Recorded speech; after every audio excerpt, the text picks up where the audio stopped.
Welcome to all. அனைவருக்கும் வணக்கம். 12th standard mathematics chapter number 6.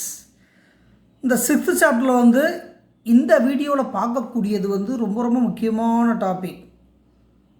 ஏன்னா இதில் 3 மார்க் 5 மார்க் 2 வர்றதுக்கான வாய்ப்புகள் நிறையா இருக்குது. கொஞ்சம் நல்லா கவனிக்கணும். ஏன்னா இது லாங்கஸ்ட்டு டாபிக், எல்லாருக்குமே தெரிஞ்சது தான். அதனால் ஸ்கிப் பண்ணாமல் கரெக்டாக கவனிச்சுவாங்க. இது ரொம்ப ஈஸியாக இருக்கும். இந்த வீடியோவில் இந்த ஃபார்முலா தெரிஞ்சிருந்தால் தான் ஒரு 4-5 சம் போட முடியும். அதனால் இந்த ஃபார்முலாவெல்லாம் கரெக்டாக பார்த்துட்டு வரணும். நல்லா கவனிக்கணும். இரு நேர்கோடுகளுக்கு இடைப்பட்ட மீச்சிறு தூரம் காணல். 2 கோடுகள் தான் படிச்சுட்ருக்கோம், ஸ்ட்ரைட் லைன்ஸு. அந்த 2 நேர்கோடுகளுக்கு இடைப்பட்ட தூரம் காண்க. அதாவது find the shortest distance between two straight lines. இப்போ கோடுகள் 2 விதமான கோடுகள், அதாவது 2 டைப்ஸ் ஆஃப் ஸ்ட்ரைட் லைன்ஸ். ஒன்று இணையான நேர்கோடுகள், இன்னொன்று இணையற்ற நேர்கோடுகள். அதாவது பேரலல் ஸ்ட்ரைட் லைன், நான் பேரலல் ஸ்ட்ரைட் லைன், 2 கான்செப்ட் இருக்குது. 2க்குமே ஃபார்முலா டிஃப்ரென்ஷியேட் பண்ணி நல்லா படிச்சுக்கணும். அதாவது shortest distance between 2 straight lines, அதாவது 2க்கும் இடைப்பட்ட தூரம். இதில் 2 முக்கியமான டைப் இருக்குன்னு சொல்லியிருக்கேன், அதை நல்லா கவனிக்கல. அப்போ ஃபஸ்ட்டு டைப் என்ன போட்டுக்கோம்னா, R vector equal to A vector plus SP vector, R vector equal to C vector plus DP vector. அப்போ ஏபி சிபி, ஆக்சுவலாக ஏபிசிடின்னு தான் படிச்சிருப்பீங்க. இந்த இடத்துல பார்த்தீங்கன்னா A vector plus SP vector, இது R vector equal to C vector plus DP vector. அப்போ இந்த இடத்துல பார்த்தீங்கன்னா இது 2 சமமாக வருதா, பி வெக்டர் சமமாக வந்தால் அந்த இணைகோடுகள் அந்த நேர்கோடுகள் இணையானவைன்னு அர்த்தம். அதுதான் முக்கியமான கண்டிஷன். அந்த ஏற்கனவே நம்ம ப்ரீவியஸ் கிளாஸில் சொன்ன மாடல் தான். அப்போ இது ஒரு நேர்கோடு, இது ஒரு நேர்கோடு என்ற இணைகோடுகளுக்கு இடைப்பட்ட மீச்சிறு தூரம் காண். அதான் இணைகோடு. அப்போ பேரலல் ஸ்ட்ரைட் லைன் இணைகோடு எல்லாத்துக்குமே தெரியும். இந்த 2 இணைகோடுகளுக்கு இடைப்பட்ட தூரம் என்ன அப்படின்னு கேட்டிருக்காங்க, டிஸ்டன்ஸ் கேட்டிருக்காங்க. அதான் மீச்சிறு தூரம் என்ன. நீங்கள் செய்ய வேண்டியது, இது வெக்டர் ஃபார்மில் கொடுத்துருக்காங்கப்பா, இது ஒரு ஸ்ட்ரைட் லைன், இது ஒரு ஸ்ட்ரைட் லைன்ப்பா. இதில் பார்த்தீங்கன்னா இந்த ஸ்கேலார் முன்னால் வரக்கூடிய அந்த வெக்டர் எப்படி இருக்கணுமா, சமமாக இருக்கணும். அப்போ சமமாக இருந்தால்தான் இணையானவை. அப்போ இணையானவைனா அது தூரம் டி கண்டுபிடிச்சிக்கோம் பாருங்க. D equal to C minus A, C vector minus A vector cross B vector modulus by modulus B vector. அந்த இணையாக இருக்குல்ல இந்த பி வெக்டர், அது மட்டும் தனியாக பிரிஞ்சிருச்சு, பார்த்தாவே நல்லா தெரியுது. அப்போ சி மைனஸ் ஏ கிராஸ் பி இப்படியா வச்சுக்கோங்க. சி மைனஸ் ஏ கிராஸ் பி, நல்லா கவனிங்க. சி மைனஸ் ஏ கிராஸ் பி. அப்போ சிஏபி, சி மைனஸ் ஏ கிராஸ் பி இப்படியா வச்சுக்கோங்க. இந்த பி வெக்டர் பொது இல்லை, அதனால் இதை தனியாக வச்சுக்கோங்க. அப்போ 2ம் சேர்ந்தது ஒரு வெக்டராக மாறிடும். Modulus by modulus B vector, by modulus B vector மறந்துடாதீங்க. அப்போ ஃபார்முலாங்கிறது ரொம்ப ரொம்ப அவசியமான ஒன்று. அப்போ இணைகோடுகளுக்கு இடைப்பட்ட தூரம், அப்போ D vector equal to C minus A vector cross B vector modulus by modulus B vector. அந்த மாடுலஸ் பி வெக்டர் என்பது நாட் ஈக்குவல் டு 0 வரணும். ஏன்னா அந்த 0 இன்ஃபினிட்டாக போயிடும். அப்போ தூரம் கிடைக்காம போயிடும். மேலே 0 வரலாம், கீழே வரக்கூடாது. அப்போ ஃபார்முலா கண்டிப்பாக உனக்கு மைண்டில் செட் ஆகிருக்கணும். ஏன்னா இணைகோடுகளுக்கு இடைப்பட்ட தூரம் என்ன, இணையற்ற கோடுகளுக்கு இடைப்பட்ட தூரம் என்னங்கிற கான்செப்டை கரெக்டாக ஃபாலோ பண்ணிக்கணும். இதை ஃபஸ்ட்டு தான் இப்போ சொல்லிகிட்ருக்கோம். The shortest distance between 2 parallel lines. அப்போ பேரலல் லைன்ஸ்னு அவங்க என்ன சொல்லிட்டாங்க. அப்போ பேரலல் லைன்ஸ்னால் என்னன்னா, இது ஒரு வெக்டர், இது ஒரு வெக்டர்ப்பா, வெக்டர் லைன்ப்பா. இந்த இடத்துல வரக்கூடிய வெக்டர் சேமாக இருக்கணும், மறந்துடாதீங்க. அப்படி வந்தால் தான் இது parallel line, parallel straight line. அப்படி சேமாக வரலன்னா நாட் பேரலல், மறந்துடாதீங்க. அப்போ R vector equal to A vector plus SP vector, R vector equal to C vector plus DP vector is given. அது ஃபார்முலா பார்த்தீங்கன்னா அப்போ டி ஈக்குவல் டு வெக்டர் கிடையாது, D ஏன்னா distance, D equal to modulus C minus A cross B by modulus B vector. அப்போ நல்லா கவனிச்சுக்கோங்க. அப்போ சியிலேருந்து ஏஐ மைனஸ் பண்ணணும், அதான் C minus A cross B vector by modulus B vector where modulus B vector not equal to 0. Formula தான் ரொம்ப ரொம்ப அவசியம்ப்பா. இதில் பார்த்தீங்கன்னா 3 டேர்ம்ஸ், ஏ வெக்டர் வருது, பி வெக்டர் வருது, சி வெக்டர், இந்த 3 வெக்டர் தானே வந்திருக்கு. அப்போ 3 வெக்டர் வர்றப்ப இது சி மைனஸ் ஏ கிராஸ் பி அப்படி வச்சுக்கோங்க. எனக்கு தேவை நீ ஃபார்முலாவை மிஸ்டேக் இல்லாமல் கண்டிப்பாக எழுத வேண்டும். இந்த அங்கோ எழுதி பாட்டு பாருங்கள். அப்போ D equal to C minus A cross B, அவ்வளோதான். பற்றியா எழுதியாச்சுல. மாடுலஸ்ங்கிறது அதாவது அந்த மேக்னிடியூட் கண்டுபிடிக்கிறது, அதாவது என்ன அளவு கண்டுபிடிக்கிறது, இது பி வெக்டர் மாடுலஸ், அவ்வளோதான். ஃபார்முலா கண்டிப்பாக ஒரு மிஸ்டேக் கூட இல்லாமல் எழுதணும். இது இணையான இவை பேரலல். இப்போ non parallel, collinear, non collinear, non parallel அதுக்கு செய்ய போகிறோம். அதாவது ஸ்கியூ லைன்ஸ், நாட் பேரலல்னால் ஸ்கியூ லைன்ஸ்னு அதுக்கு பேர் தனியாக இருக்குது. இப்போ செகண்ட் டைப் பாருங்க. R vector equal to A vector plus SP vector, R vector equal to C vector plus T D vector. அப்போ இதில் பார்த்தீங்கன்னாப்பா இந்த ஸ்கேலாருக்கு பக்கத்தில் வரக்கூடிய அந்த வெக்டர் பார்த்தீங்கன்னா வேறு வேறு மாதிரி இருக்குது. முதல்ல பார்த்தா ஈக்குவலாக இருந்துச்சு, இப்போ வேறு வேறு மாதிரி இருக்குது. அப்போ பி இருக்குது, டி இருக்குது. அப்படி வந்தாவே இது சமம் இல்லை. It is not parallel vector, it is not parallel vector. அப்போ நாட் பேரலல்னாவே ஸ்கியூ லைன்ஸ், இதுக்கு இன்னொரு பேர் என்ன இருக்குன்னா ஸ்கியூ லைன்ஸ், அதாவது இணையற்ற கோடுகள், ஸ்கியூ லைன்ஸ். இதுக்கு பேர் இன்னொரு கோடு இருக்குன்னு சொன்னால் ஸ்கியூ லைன்ஸ், இணையற்ற கோடுகள். அதை அப்புறம் பார்த்துக்கலாம். அப்போ R vector equal to A vector plus SP vector, R vector equal to C vector plus DP vector என்ற ஒரு தளம் அமையா கோடுகள், ஒரு தளத்தில் அமையாதவை. அது ஒரு தளத்தில் அமைவை, இது ஒரு தளத்தில் அமையாத கோடுகளுக்கு மீச்சிறு தூரம் என்ன? அப்போ இது ஒரு தளத்தில் அமைவர அல்ல. அப்போ இங்கே எத்தனை வெக்டர் வந்திருக்கு? 4 வெக்டர். அப்போ A vector comma B vector comma C vector comma D vector 4 vector வந்திருக்கு. சரி சார், ஃபார்முலா எப்படி ஃபிக்ஸ் பண்ணியிருக்காங்க? அப்போ D C equal to modulus C minus A dot B cross D by modulus B cross D. அப்போ C minus A B cross D. அப்போ இந்த இடத்துல என்னப்பா வந்துச்சு? பிடி இருக்குது, அதைத்தான் இங்கே கிராஸ் பண்ணியிருக்காங்க. அப்போ B cross D, B cross D.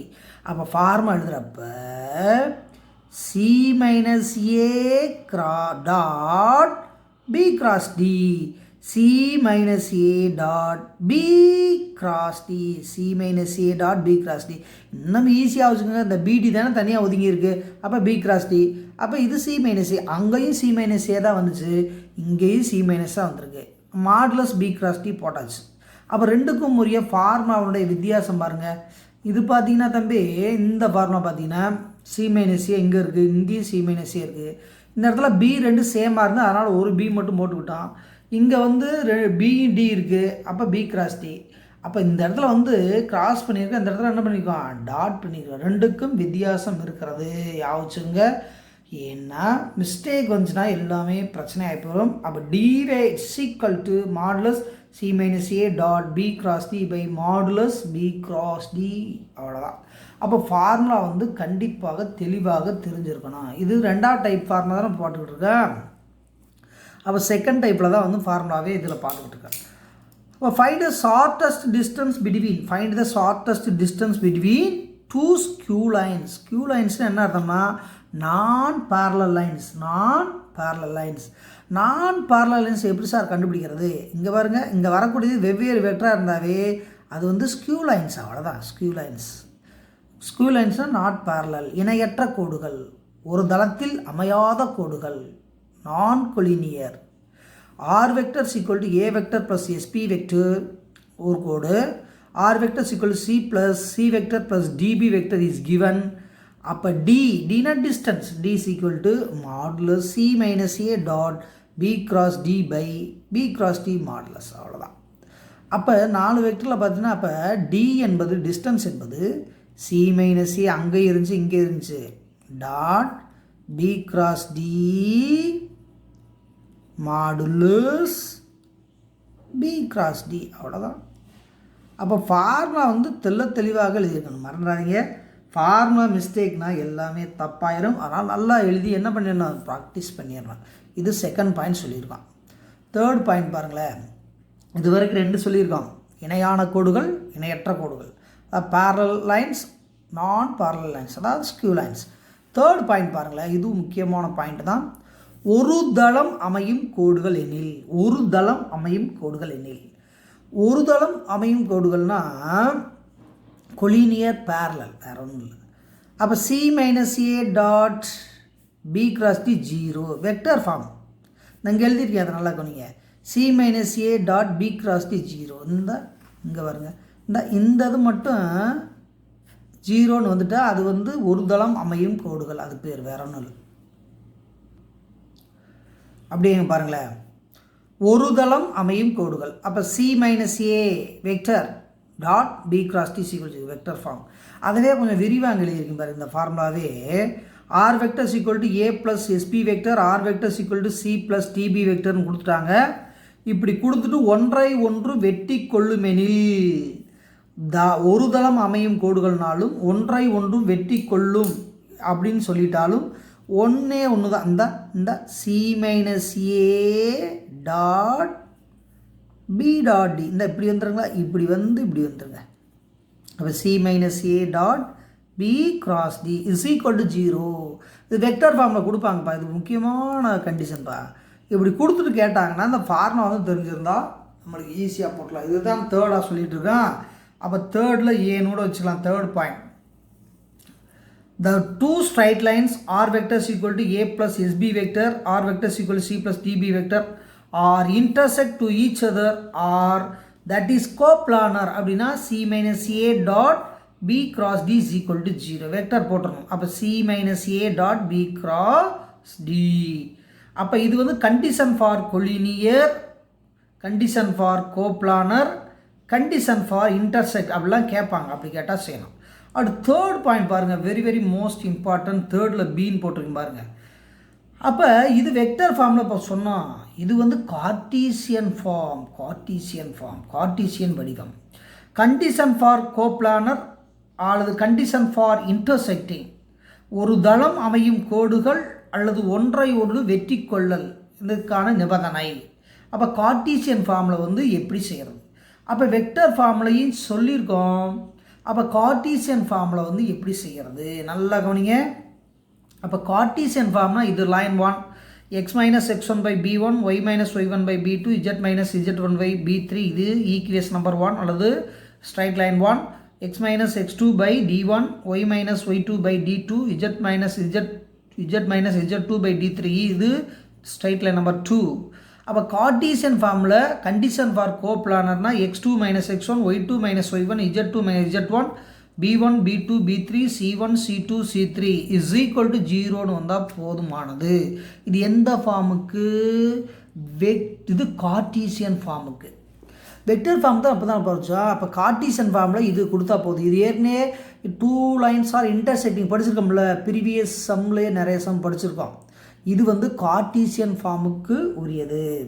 Vector ஃபார்முக்கு இப்போ தானே சொன்னோம், இது வந்து கார்ட்டீசியன் ஃபார்முக்கு உரியது. வெக்டர் ஃபார்முக்கு வேணால் சொல்லிடும் பாருங்களேன், ஏற்கனவே சொன்னால் தான் இருந்தாலும் பாருங்கள்.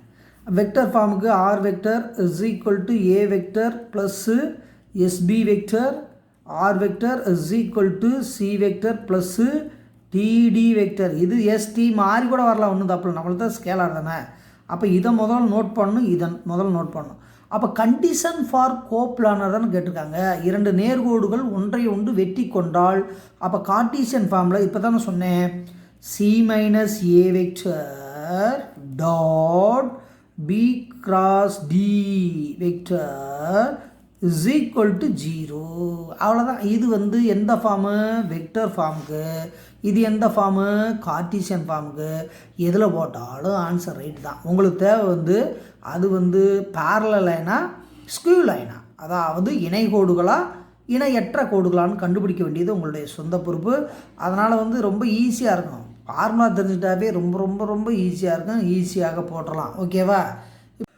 Example 6.35 r vector is equal to 2i cap plus 6j cap plus 3k cap plus t into 2i cap plus 3j cap plus 4 cap, comma r vector is equal to 2j cap minus 3k cap plus s into I cap plus 2j cap plus 3 cap என்ற ஒரு ஜோடி நேர்கோடுகள் இணை நேர்கோடுகளாக காட்டுக. அதாவது இணை நேர்கோடாகுமா என காட்டுக. அப்போ இணை கோடுகளா என காட்டுகன்னு கேட்குறாங்க. அப்போ இணை நேர்கோடுகளாக காமிக்கணும்னா பி வெக்டரும் டி வெக்டரும் ஈக்குவலாக இருக்குன்னு அர்த்தம். அப்படி இருந்தால்தான் அது வந்து இணை கோடுகள். அப்படி இருந்தால் காட்டுக. அக்கோடுகளுக்கு இடைப்பட்ட மீச்சிறு தூரம் காண்க. இப்போ சொன்னோம் இல்லையா, shortest distance between 2 parallel lines, அதாவது 2 இணை கோடுகளுக்கு இடைப்பட்ட மீச்சிறு தூரம், 2 இணையற்ற கோடுகளுக்கு இடைப்பட்ட மீச்சிறு தூரம் பார்த்தோம் இல்லையா, அதே கான்செப்ட் தான். அப்போ இந்த இடத்துல வரக்கூடிய vector B vector D vector சமமாக இருந்தால்தான் அது வந்து இணை கோடுகள். அப்போ சமமாக இல்லைன்னா இணையற்ற கோடுகள் அந்த கான்செப்ட் போயிடுவோம். சம் போடுறப்ப நம்ம அதை டீட்டெயிலாக பார்த்துக்கலாம். இப்போ வந்து 2 நேர்கோடுகள் கொடுத்துருக்காங்க, வெக்டர் கோடுகள் கொடுத்துருக்காங்க. அது இணை கோடுகளாக இல்லையான்னு செக்கப் பண்ணணும். அப்படி செக்கப் பண்ணிட்டு இணை கோடுகளாக இருந்தாலும் இல்லாவிட்டாலும் மீச்சிறு தூரத்தை காண்கன்னு கேட்டிருக்காங்க. அவ்வளோதான், ரொம்ப ஈஸியான கணக்கு. நல்லா கவனிங்க, ஏன்னா முக்கியமான சம்மு கூட. Determine whether the pair of straight line r vector is equal to 2i plus 3j plus 3k vector plus t into 2j plus 3j plus 4k vector, r vector is equal to 2j cap vector minus 3 cap vector plus s into I cap plus 2j cap plus 3 cap are parallel. Determine whether the parallel வெக்டர்னா B வெக்டரும் D வெக்டரும் ஈக்குவலாக இருக்கணும். அப்படி இருந்தால்தான் அது parallel vector. And also find the shortest distance between them, அவற்றுக்கு இடைப்பட்ட டிஸ்டன்ஸ் என்னன்னு கேட்டிருக்காங்க. ரொம்ப இன்ட்ரெஸ்டிங்கான சம், கொஞ்சம் நல்லா கொஞ்சங்க நல்லா பார்த்துக்கிட்டே வாங்க. ரொம்ப முக்கியமான சம். இதில் வந்து ஃபார்முலா தான் ரொம்ப ரொம்ப முக்கியமான இடத்த பிடிக்குது. 2 ஸ்ட்ரைட் லைன் சொல்லிட்டாங்களா.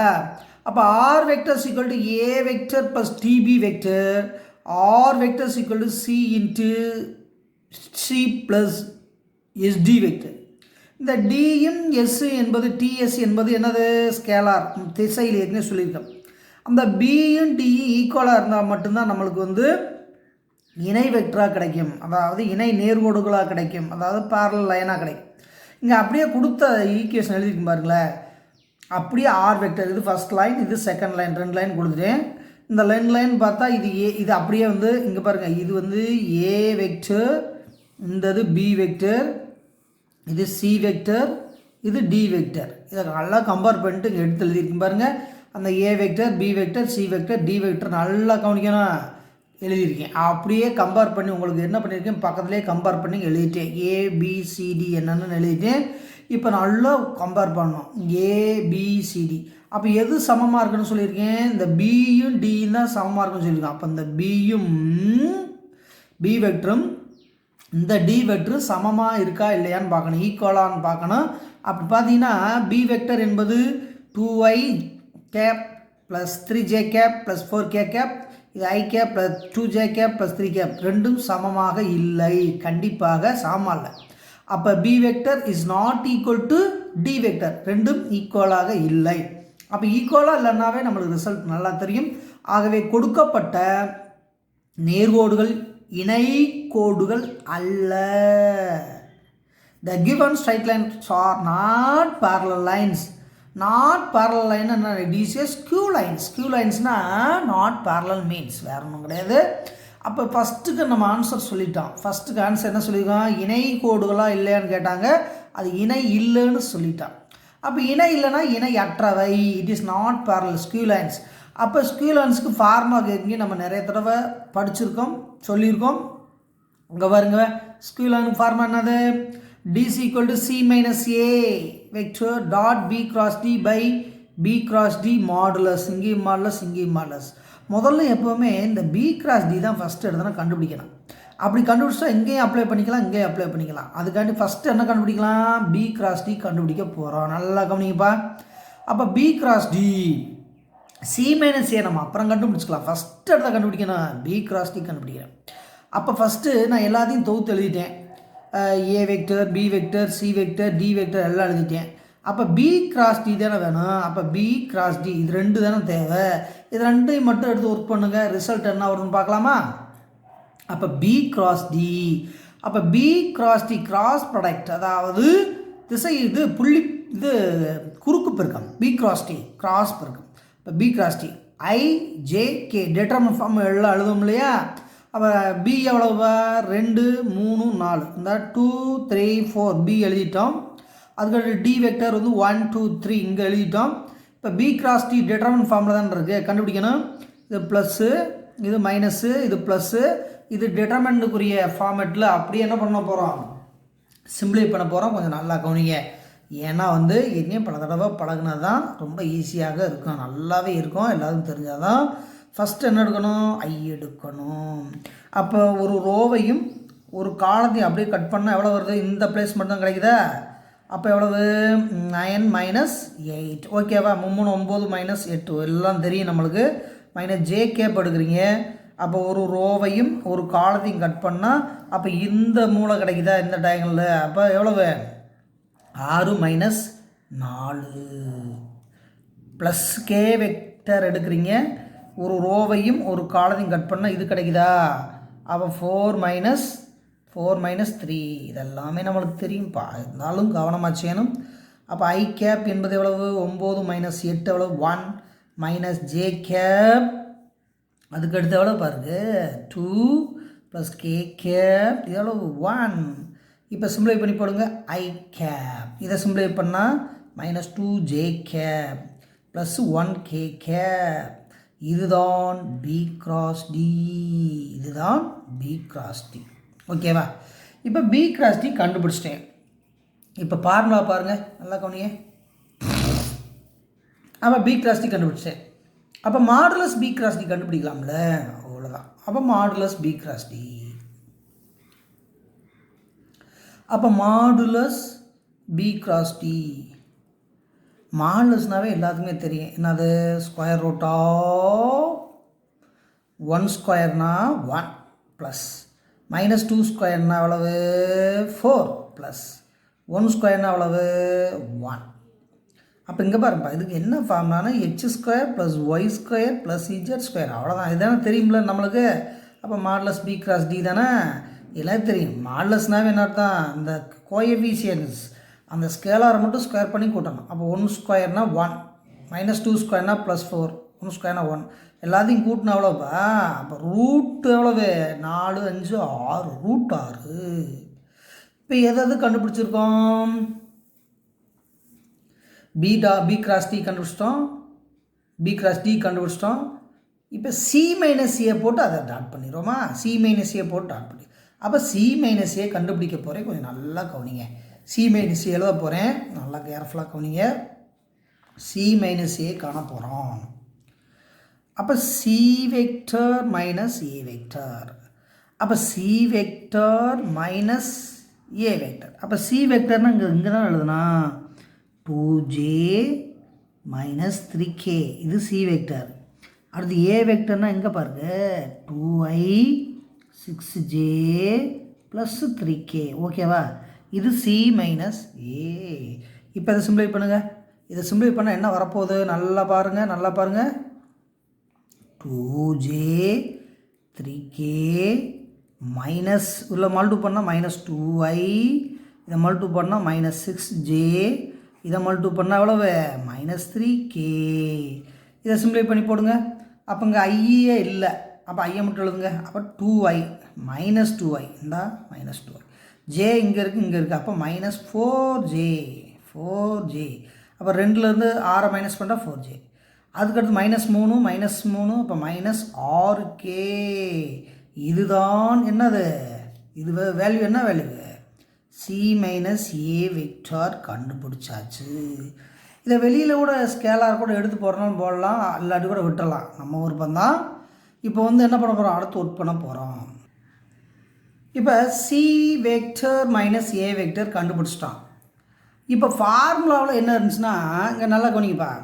அப்போ c vector minus a vector dot b cross d தானே இருந்துச்சு. அப்போ எல்லாருக்குமே தெரியும். அப்போ இதனுடைய வேல்யூவை டாட் பண்ணணும், இதனுடைய வேல்யூ டாட் பண்ணணும். அப்போ c மைனஸ் a என்னப்பா இருக்குது, இங்கே தான் இருக்குல்ல. அப்போ -2i -4j cap -6k. Okay, இந்த b கிராஸ் d முதல்ல நம்ம கண்டுபிடிச்சிட்டோம். எவ்வளோ கண்டுபிடிச்சி வச்சுருக்கோம், b cross d i cap -2j cap plus k cap. ஏற்கனவே வந்து நம்ம கண்டுபிடிச்சி வச்சதை என்ன பண்ணியிருக்கோம், அப்ளை பண்ணியிருக்கோம். இப்போ என்ன பண்ணோம், ரெண்டையும் என்ன பண்ணோம், டாட் ப்ராடக்ட் பண்ணோம். அப்போ i into i, j into j, k into k, அவ்வளோதான், i இன்ட்டு i. அப்போ எவ்வளவு, இங்கே -2, இங்கே 1, எவ்வளவு -2, j into j, minus into minus plus, அப்போ 4 2 8, k இன்ட்டு k, அப்போ -6 ப்ளஸ் 1 -6, அப்போ 8 மைனஸ் 8, 8 மைனஸ் 8, அப்போ 0. அப்போ இந்த இடத்துல பாருங்க நல்லா கவனிங்க. அப்போ c vector minus a vector dot b cross d என்பது எவ்வளவு வந்து சேர்ந்துருக்கு, 0 வந்து சேர்ந்துருக்கு. அப்போ 0 வந்து சேர்ந்துருக்க. அப்போ ஆன்சரே வந்து 0. இங்கே 0 வந்துட்டாவே ஆன்சர் 0 தான், இதுக்கு மாடலஸ் தேவையில்லை. இப்போ வந்து நம்மக்கிட்ட ஃபார்முலா இருக்குல்ல, முதல் இது எழுதுங்க.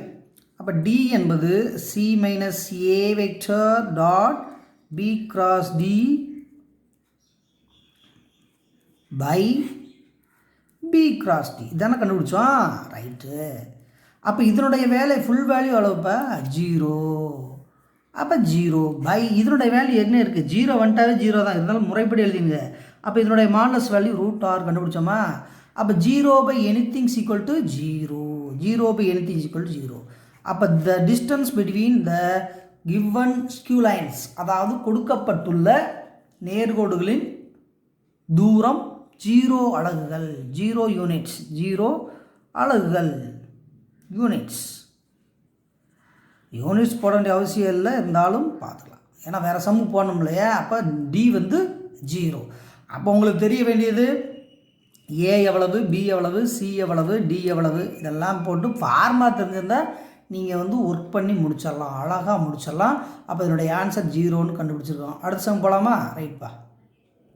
Example 6.36 r vector is equal to 2i cap plus 3j cap plus 4k cap plus t into minus 2i cap plus j cap minus 2k cap மற்றும் x minus 3 by 2 is equal to y by minus 1 is equal to z plus 2 by 2 என்ற நேர்கோடுகளுக்கு இடைப்பட்ட மீச்சிறு தூரம் காண்க. இப்போ பார்த்தோம் இல்லையா, இடைப்பட்ட மீச்சிறு தூரம் காண். நம்மகிட்ட இருக்கிறது 2 கண்டிஷன். மீச்சிறு தூரத்துக்கு 2, ஒன்று இணைகோடுகள், இன்னொன்று இணையற்ற கோடுகள். அதாவது பேரலல் லைன்ஸ், நான் பேரலல் லைன்ஸ், அதாவது கியூ லைன்ஸ் அப்படி கண்டுபிடிக்கணும். இதில் பார்த்தீங்கன்னாப்பா இந்த கோட்டுக்கு பேர் என்ன கோடுப்பா, வெக்டர் லைன், வெக்டர் கோடு. இந்த கோடுக்கு பேர் என்னது, கார்ட்டீசியன் கோடு. ஒரு வெக்டர் கோடையும் ஒரு கார்ட்டீசியன் கோடையும் கொடுத்துட்டா நம்மகிட்ட இருக்கிற அந்த கார்ட்டீசியன் லைனுக்கு, இது வெக்டர் லைனுக்கு தான் ஃபார்மாவே இருக்குது. அப்போ இதை வந்து வெக்டர் லைனாக மாற்றிட்டு தான் நம்ம வந்து செய்யணும், ஞாபகம் வச்சுக்கோங்க. இப்போ மாற்றிட்டு செய்வோம், ஒன்றும் அவசரம், மாற்றிட்டு செய்வோம். இப்போ மீச்சிறு தூரம் கேட்டிருக்காங்க, அழகாக செஞ்சிடலாம், நல்லா கவனிச்சுவாங்க. Example 6.36 find the shortest distance between the straight lines. Find the shortest between the straight lines.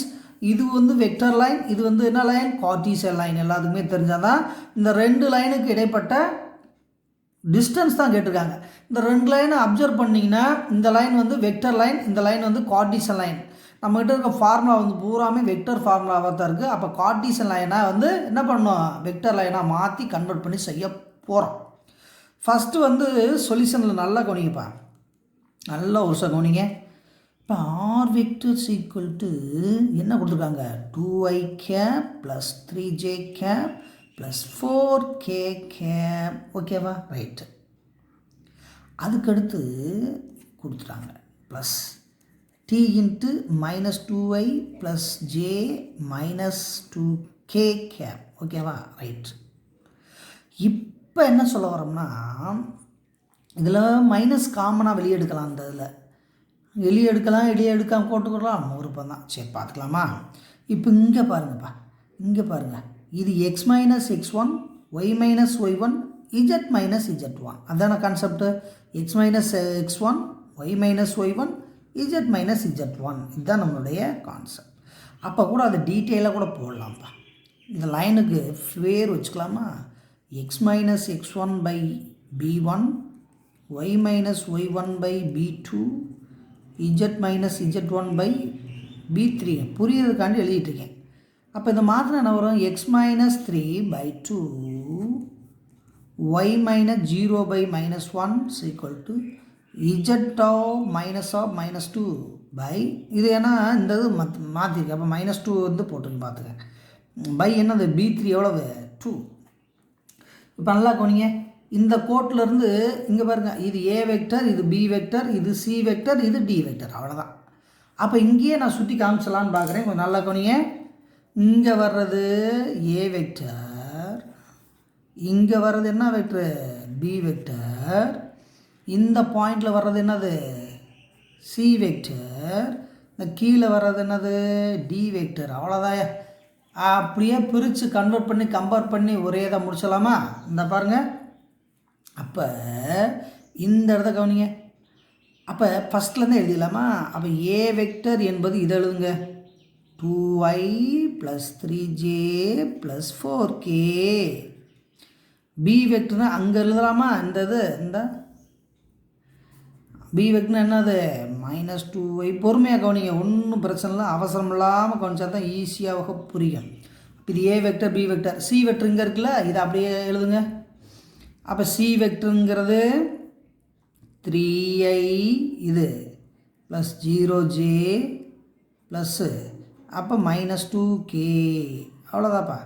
இந்த 3 குறி விட்டுறணும், 3 0 -2. அப்போ டி வெக்டர் வேணுங்கள. அப்போ டி வெக்டர் என்பது என்ன? அப்போ D வெக்டருங்கிறது 2i - j plus 2k. டேரெக்டாக போட்டுறவங்க போட்டுக்கோங்க, நல்லா புரியணுங்கிறதுக்கான இவ்வளோ விளக்கம். அப்போ ஏபிசிடி வெக்டர் வந்துட்டாவே நம்ம கம்பேர் பண்ணிக்கலாம். ஃபஸ்ட்டு வந்து பேரலல் வெக்டரா நான் பேரலல் வெக்டரான்னு கண்டுபிடிக்கணும். அப்போ இந்த இடத்துல பார்த்தீங்கன்னாப்பா, நல்லா கவனிங்கப்பா. இப்போ இந்த பி வெக்டரையும் டி வெக்டரையும் கொஞ்சம் நல்லா ஒர்க் பண்ணி பாருங்கள். என்ன உங்களுக்கு தெரியுதா? 2 1 2 2 1 2. ஆனால் குறி மட்டும் மாறி இருக்குது.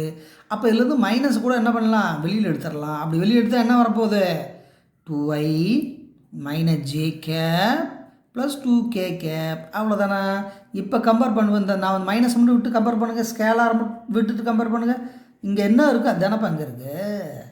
அப்போ இது தேவையில்லை, இந்த மைனஸே நம்மளுக்கு தேவையில்லை. யூஸ் பண்ணுறதை பண்ணிக்கலாம், ஆனால் கம்பேர் பண்ணுறப்ப இது ரெண்டும் சமந்தாப்பா, இது ரெண்டும் ஈக்குவல் தான். Therefore b vector equal to d vector, ரெண்டும் சமமாக இருப்பதால் ரெண்டும் ஈக்குவலாக இருக்கும். கன்ஃபார்மாக தெரிஞ்சு வச்சு. அப்போ ஏ எடுத்தோம், பி எடுத்தோம், சி எடுத்தோம், டி எடுத்தோம். அப்போ ஓகேவா? கம்பேர் பண்ணிக்கங்க. அப்போ ரெண்டும் சமம், ரெண்டும் சமம். தேர்ஃபோர் கொடுக்கப்பட்ட நீர்கோடுகள் இணையானவை எழுதணும். இணையானவை. Therefore given straight lines are parallel lines. கொடுக்கப்பட்ட நேர்கோடுகள் இணை. அப்போ இணைன்னு சொல்லிட்டாங்க. அதுக்கடுத்து அவங்க என்ன சொல்லியிருக்காங்க? ஃபார்முலா என்னது? இணைனா ஃபார்முலா என்ன வச்சுருக்கோம்ல. அப்போ தூரம், டிஸ்டன்ஸு. அப்போ c - a vector cross b vector by modulus b vector. இதுதானப்பா படிச்சிருக்கேன், மாடுலஸ். அப்போ c - a vector cross b vector by modulus b. இதுதானே படிச்சிருக்கோம். ரைட்டு. இப்போ நம்ம சொந்த பொறுப்பில் எதை கண்டுபிடிக்க போகிறோம்? c - a தான் கண்டுபிடிக்க போகிறோம். அப்போ c - a கண்டுபிடிக்கலாமா? அதுதான் முக்கியம். அப்போ c - a வெக்டர் அப்போ C vector minus A vector, அவ்வளோதான். அப்போ சி வெக்டர் இப்போ தானே எழுதணும், 3i plus 0j minus 2k, இது சி வெக்டர். ஏ வெக்டர் இப்போ தான் எழுதணும், 2i plus 3j plus 4k. அப்போ பி மைனஸ் ஏ, இதான் சி மைனஸ் ஏ எழுதிட்டேன். இதை வந்து மைனஸ் பண்ணி போடுங்க பார்ப்போம். அப்போ 3i plus 0j minus 2k minus மல்டிப்பா மைனஸ் 2i மைனஸ் மல்டிப்பா மைனஸ் 3j மைனஸ் மல்டிபிள் பண்ணால் மைனஸ் 4k. இதை சிம்பிளை பண்ணணும், 3 மைனஸ் 2 ஆன்சர் பண்ண எவ்வளவு 1i. 0 இங்கே என்ன பாருங்க மைனஸ் 3 இருக்குது, அப்போ மைனஸ் 3j. k என்ன பாருங்க மைனஸ் 2 மைனஸ் 4, அப்போ மைனஸ் 6k. இதுதான் சி மைனஸ் ஏ, இதுதான் என்னது சி மைனஸ் ஏ. இப்போ என்ன பண்ணால் ஃபார்முலாவில் கொடுத்துருக்காங்கன்னா இங்கே பாருங்கள் சி மைனஸ் ஏ கிராஸ் பி வெக்டர் தான் கொடுத்துருக்காங்க. இதை கண்டுபிடிச்சலாமா, நல்லா கவனிங்க, கண்டுபிடிக்க போகிறோம். இது ஓகே. இப்போ சி மைனஸ் ஏ கிராஸ் பி வெக்டர், அப்போ இது ஐ வெக்டர், இது ஜே வெக்டர், இது கே வெக்டர் எழுதிட்டு, அப்போ சி மைனஸ் என்ன இருக்குது 1 மைனஸ் 3 என்ன பாருங்க மைனஸ் 6. பி வெக்டருக்கு வந்து நம்ம டேரெக்டாகவே அங்கே இருக்கிறதே அப்படியே அப்ளை பண்ணி அந்த மைனஸை காமனாக எடுத்தும் அப்ளை பண்ணலாம், இல்லைன்னா அப்படியே அப்ளை பண்ணலாம். ஏன்னா மாடுலஸ் வர்றதுனால சரியாயிரும், ஒன்றும் பிரச்சனை வராது. அதனால் பி அப்படியோட எடுத்துடலாம், மைனஸ் 2 1 மைனஸ் 2 இதையும் எடுக்கலாம். அந்த மைனஸ் வந்து வெளியில் வச்சு செய்யணும், விட்டுட்டும் செய்யலாம். இதவே எடுத்துக்கலாம், மைனஸ் 2 1 மைனஸ் 2 மைனஸ் 2 1 மைனஸ் 2 அதான் எழுத போகிறேன்னு நல்லா கொஞ்சிக்கோங்க. அப்போ பி வெக்டர் என்னாரு மைனஸ் 2 1 மைனஸ் 2 டிட்டர்மெண்ட் பண்ணுவோமா, அது ப்ளஸ்ஸு மைனஸு ப்ளஸ்ஸு. அப்போ இது ஐ எடுங்க, ஐ ஓகேவா. ஐ எடுத்த எவ்வளவு, இந்த ஒரு ரோவையும் காலத்தையும் கட் பண்ணால் 6 மைனஸ். இங்கே என்ன இருக்குது மைனஸ் 6னா ப்ளஸ் 6 மைனஸ் ஜே எடுங்க, ரோவையும் காலத்தையும் கட் பண்ணால் மைனஸ் 2. இந்த பார்ப்பா ஒரு ரோவையும் காலத்தையும் கட் பண்ணால் இது இது, அப்போ மைனஸ் 6 12 ஓகேவா. அதுக்கு அடுத்தது ஒரு ரோவையும் காலத்தையும் கட் பண்ணால் கேக்கு என்ன போட போகிறான் ப்ளஸ் கே போட்டு, ரோவையும் காலத்தையும் கட் பண்ணால் 1 மைனஸ் இது ப்ளஸ் ஆர் ஓகேவா. அப்படியே போட்டுங்க, இதை சிம்பிளை பண்ணி போடுங்க, என்ன வரப்போகுதுப்பா. அப்போ ஆன்சர் வந்து நம்மளுக்கு என்ன கிடைக்குன்னா 12i cap minus j cap. இதை சிம்பிளை பண்ணால் minus 14 plus k cap minus 5. இதை மறுபடியும் சுருக்குங்க, அப்போ 12i minus into minus plus 14j, இது மல்டி பண்ணால் அவ்வளவு மைனஸ் 5k கேப். இது எந்த ஆன்சர்னு நினைக்கிறீங்க, இந்தங்க இருக்குல்ல சி மைனஸ் ஏ கிராஸ் பி வெக்டருடைய ஆன்சர். இதுக்கு என்ன பண்ணணும் தம்பி, மாடுலஸ் கண்டுபிடிக்கணும். அப்போ மாடுலஸ் சி மைனஸ் ஏ கிராஸ் பி வெக்டர் மாடுலஸ் போடுங்க. பக்க 12 இன்ட்டு 12 எவ்வளவு 12 square plus 14 square plus minus 5 square. இதை சிம்பிளை பண்ணி போடுங்க, 12 இன்ட்டு 12 144, 14 இன்ட்டு 14 எவ்வளோ 40 இன்ட்டு 14 169, 5 5 25. அப்போ எல்லாத்தையும் ஆட் பண்ணுங்கள், 144 169 ஒரு 20 ஆட் பண்ணுங்கள். எவ்வளோ இப்போ 9 எவ்வளோ வருது 9 எவ்வளோ வருதுன்னு பாருங்கள், நல்லா பாருங்கள் 13 18. அப்போ நம்மளுக்கு தேவையான ஆன்சர் 12 ஸ்கொயர்னா 144, 14 ஸ்கொயர்னா 196. இப்போ 25 ஸ்கொயர் 5 ஸ்கொயர்னா 25, எல்லாமே உங்களுக்கு தெரியும். அப்படியே டேரெக்டாக என்ன பண்ணியிருக்கேன் அப்ளை பண்ணியிருக்கேன். அப்போ இதை சிம்பிளை பண்ணால் என்ன வருது 144 196 25 எல்லாம் ஆட் பண்ணால் 365 √365. இது வந்து மாடுலஸ் சி மைனஸ் ஏ கிராஸ் பி வெக்டர் ஓகேவா. இது ஒரு பக்கம் இருக்கட்டும். அடுத்து மாடுலஸ் பி வெக்டர் கண்டுபிடிக்கணும்ல. அப்போ மாடுலஸ் பி வெக்டர்னால் -2 squared plus 1 squared plus -2 square. அப்போ 2 ஸ்கொயர்னால் 4, 1 ஸ்கொயர்னால் 1, 2 ஸ்கொயர்னால் 4. அப்போ எவ்வளோ போகிறது? ரூட் எவ்வளவு? 9. அப்போ ரூட் 9 எவ்வளோ வரப்போகுது? 3. இது மாடுலஸ் பி வெக்டர். எல்லாமே கண்டுபிடிச்சாச்சுப்பா. அடுத்து நம்ம ஃபார்முலா எழுதி அப்ளை பண்ணால் ஆன்சர் வந்துருப்போம். அப்போ ஃபார்முலா இடைப்பட்ட மீச்சிறு தூரம் D என்பது C minus A vector cross B vector modulus by modulus B vector. Formula தான் முக்கியம். அப்போ இதனுடைய வேல்யூ √365 பை இதனுடைய வேல்யூ எவ்வளோப்பா? 3. இதுதான் டியினுடைய ஆன்சர், டிஸ்டன்ஸ். இதை ரூட்டை விட்டெல்லாம் இன்னும் வெளியே எடுக்க முடியாது, அதனால் விட்டுறலாம். இதுவே தேவையான அலகுகள். அப்போ டிஸ்டன்ஸ் எப்போவுமே யூனிட்ஸில் போட்பது வழக்கம், அலகுகளை குறிப்பது வழக்கம். Answer √365 divided by 3 units. ஓகேவா? ரொம்ப ஈஸியான சம்பா. முதல்ல இணைகோடுகளா இணையற்ற கோடுகளா அப்படின்னு பார்க்கணும். இணைகோடுகளாக இருந்தால் இந்த ஃபார்முலா, இணையற்றனா அந்த ஃபார்முலா. அதாவது பேரலல் ஸ்ட்ரெயிட்லைனா இது, நான் பேரலல் அது ஸ்க்யூ லைன்னா முன்னால் பார்த்தது வச்சுக்கோங்க. இந்த வீடியோவில் 2 சம்ஸு ஃபார்முலாஸ் எல்லாமே பார்த்துருக்கோம். நல்லா ப்ராக்டிஸ் பண்ணுங்கள். அடுத்த வீடியோவில் சந்திப்போம். நன்றி, வணக்கம்.